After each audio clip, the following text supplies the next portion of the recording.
राज्यातील शेतकऱ्यांसाठी महत्त्वाच्या आताच्या संध्याकाळच्या या महत्त्वाच्या बातमीपत्रात तुमचं मनपूर्वक स्वागत आहे। आपण ताज्या कृषी घडामोडी या महत्त्वाच्या बातमीपत्रात बघणार आहोत। सुरुवात करूया। मराठवाडा विदर्भात 195 मंडलात अतिवृष्टी। कोकण मध्य महाराष्ट्रात पावसाचा जोर ओसरला।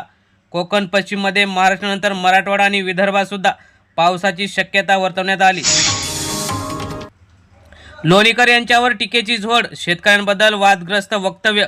मुख्यमंत्री फडणवीस यांच्याकडून सारवासारव तर बबनराव लोणीकर यांनी शेतकऱ्यांचा अपमान केला।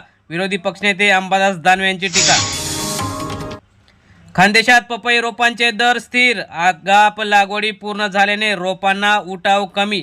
नोव्हेंबरमध्ये जागेवर 28 ते 22 रुपये प्रति किलोचा दर रोपांना मिळाला होता। ढगफुटीमुळे 10 जण बेपत्ता। शोध सुरूच। हिमाचल प्रदेशातील कांगडा आणि कुल्लू जिल्ह्यात ढगफुटीमुळे आलेल्या पुरामध्ये 10 जण बेपत्ता झाले आहेत। त्यांची शोध मोहीम अद्याप सुरू आहे। केळी आवकेत सतत घट होते। खानदेशात दर अस्थिर। सरासरी 1400 रुपये दर। खानदेशात केळी आवकेत मागील 7 ते 8 दिवसात सतत घट झाल्याने शेतकऱ्यांना मोठं नुकसान झाल्याचं चित्र आहे। शक्तीपीठ प्रकल्पात 50,000 कोटींचा भ्रष्टाचार। स्वाभिमानी शेतकरी संघटनेचे राजू शेट्टी यांचा आरोप। तर केवळ मलिद्यासाठी आटापिटा असल्याचा तसेच शेतकऱ्यांचा विरोध या महामार्गास आहे। अंतराळात पुन्हा तिरंगा फडकला। शुभांशु शुक्ला बनले भारताचे दुसरे अंतराळवीर।